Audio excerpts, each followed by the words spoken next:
Hi welcome to TS news. 9th edition T20 world కప్లో రేపు చాలా ఇంట్రెస్టింగ్ మ్యాచ్ జరగబోతోంది. ఇండియా అమెరికాని ఫేస్ చేయబోతోంది రేపు ఈవినింగ్ 8 o'clock జరిగే ఆ మ్యాచ్లో. ఈ వరల్డ్ కప్ ప్రారంభం కాకముందు అమెరికా మీద ఎవరికీ పెద్ద అంచనాలు లేవు.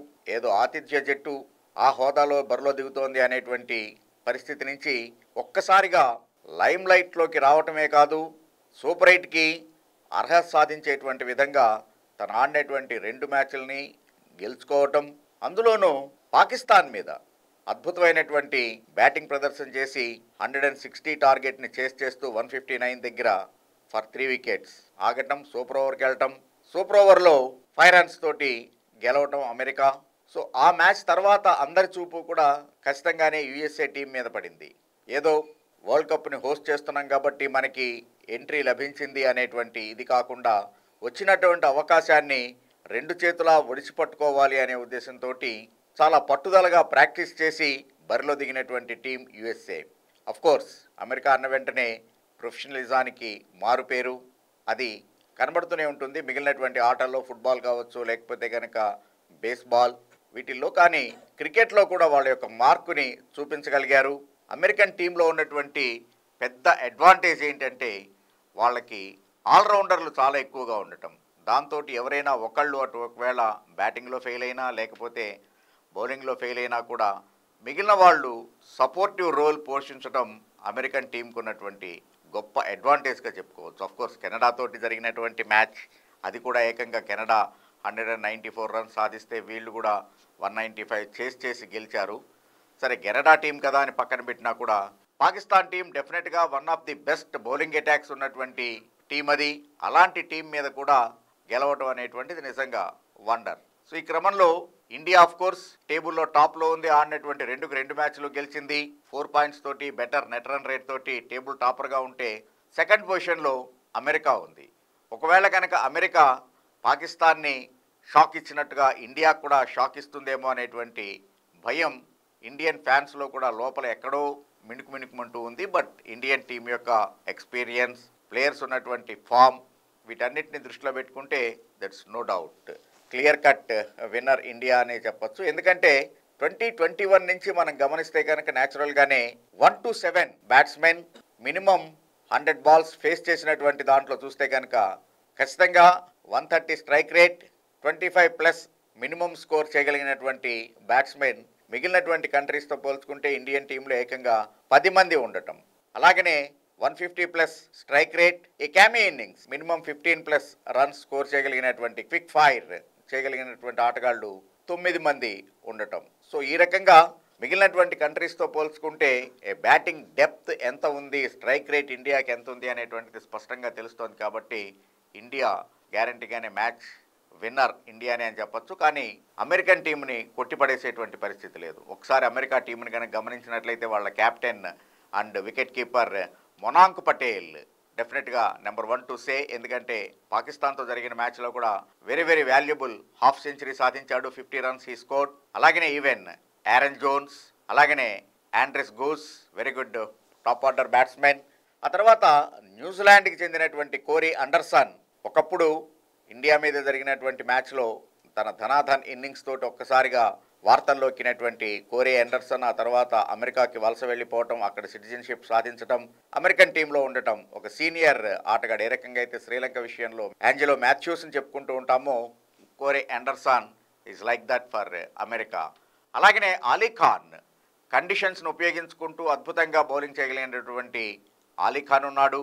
ఈవెన్ స్పిన్నింగ్ ఆల్రౌండర్, బాంబేకి అండర్ 15, అండర్ 17, అండర్ 19 ఆడినటువంటి అనుభవం ఉన్నటువంటి ఆటగాడు. Even for that matter Ranji trophy కూడా ఆడాడు ముంబైకి. ఆ తర్వాత కొన్ని కారణాలతోటి అతను అమెరికా వెళ్ళిపోవటం, అక్కడ టీంలో ఉండటం. సో హర్మిత్ సింగ్ డెఫినెట్గానే ఒక dangerous player. Even for that matter Jessy Singh కావచ్చు, లేకపోతే మిలింద్ కుమార్, నిసర్గ్ పటేల్. తర్వాత కెనడాలో పుట్టి అమెరికాలో సెటిల్ అయినటువంటి నితీష్ కుమార్ పేరు మన తెలుగు వాళ్ళలాగా అనిపిస్తూ ఉంటుంది. But he's a Canada born, తర్వాత settled in USA. Even super over దాకా వెళ్ళినటువంటి పాకిస్తాన్ మ్యాచ్, ఆ టై అయినటువంటి దాంట్లో లాస్ట్ బాల్కి బౌండరీ కొట్టి స్కోర్ని సమన్ చేసినటువంటిదే ఈ నితీష్ కుమార్. ఆ మ్యాచ్లో కేవలం 14 runs మాత్రమే సాధించినా కూడా వెరీ వాల్యుబుల్ నాక్. So he is very dangerous player. అలాగనే నొస్తోష్ కెంజిగే. ఈ కెంజిగే నుంచి ప్రత్యేకమైనగా చెప్పుకోవాల్సినటువంటిదే. 3 వికెట్లు తీశాడు పాకిస్తాన్తో జరిగిన మ్యాచ్లో. రెండు వైపులా కూడా స్వింగ్ చేయగలిగినటువంటి అనుభవం ఉన్నటువంటి వాడు. ఆ తర్వాత ఆ సూపర్ ఓవర్ మ్యాచ్లో హీరో సౌరవ్ నేత్రావాల్కర్, ఇతను కూడా ఇండియన్ ఆరిజిన్ ఉన్నటువంటి వాడే. అద్భుతమైనటువంటి ఫాస్ట్ బౌలర్ నేత్రావాల్కర్. మంచి రిథమ్ని కనబరుస్తూ ఉంటాడు. అలాగనే ఈవెన్ స్టీవెన్ టేలర్ కావచ్చు, లేకపోతే షయాన్ జహాంగీర్.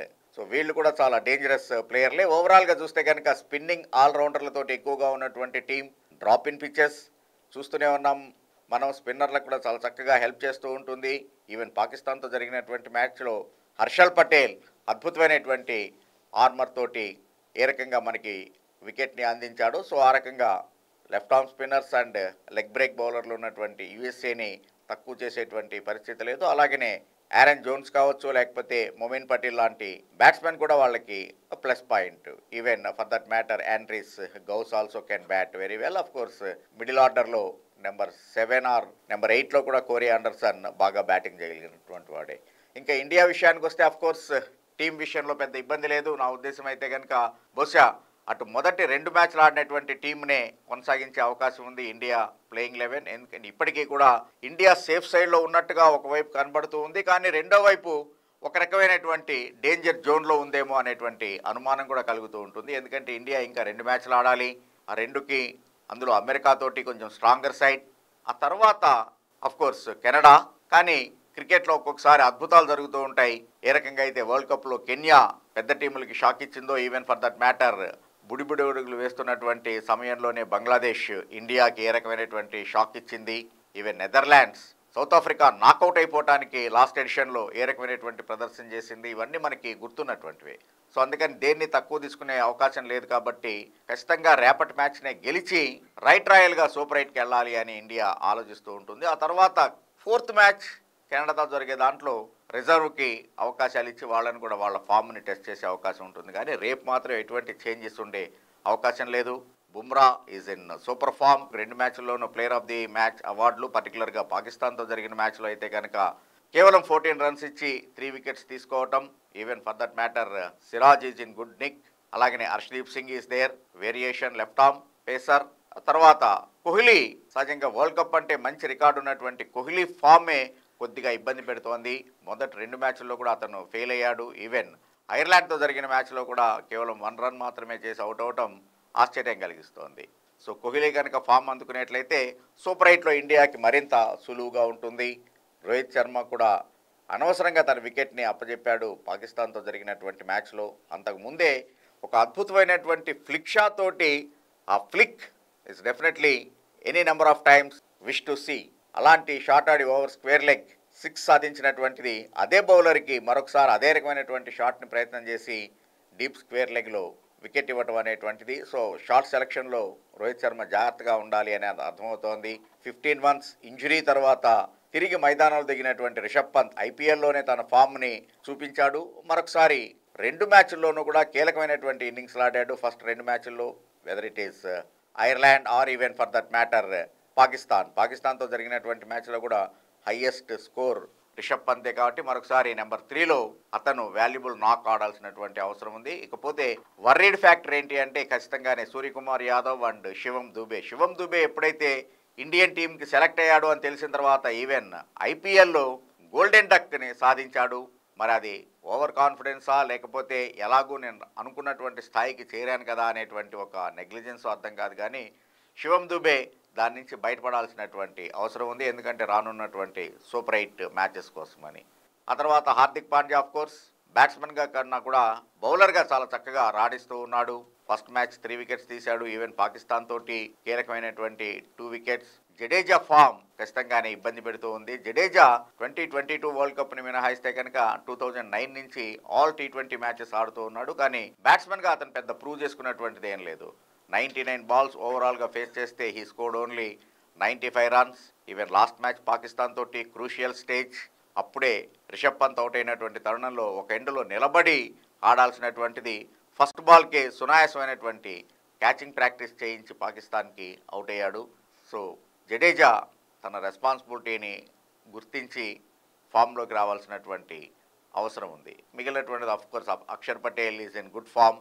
సో బౌలర్లు అందరూ కూడా బాగా రాణిస్తున్నారు కాబట్టి బ్యాటింగ్ డిపార్ట్మెంట్లో కోహ్లీ, సూర్యకుమార్, శివం దూబే అండ్ జడేజా కనుక లయని అందుకునేట్లయితే ఇండియాకి తిరుగుండదు. ఓవరాల్గా ఎంత డ్రాపింగ్ పిచ్ అయినా అలాగనే బౌలర్లకి సహకరిస్తున్నా కూడా అమెరికా మీద ఇండియా ఖచ్చితంగానే పైచేయి సాధిస్తుంది అనడంలో ఎటువంటి అనుమానము లేదు. Thank you. Thanks for watching TS news.